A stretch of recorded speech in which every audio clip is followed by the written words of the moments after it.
ओइ बाबानि नामखौ मिथिगोना मिथिया? मा नाम? मा नाम? बाबानि नामा मा नाम नोंसिना?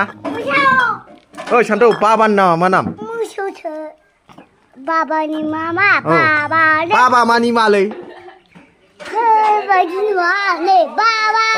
बाबानि नामा मा नाम नोंसिना? ओइ बाबानि नामा मा नाम?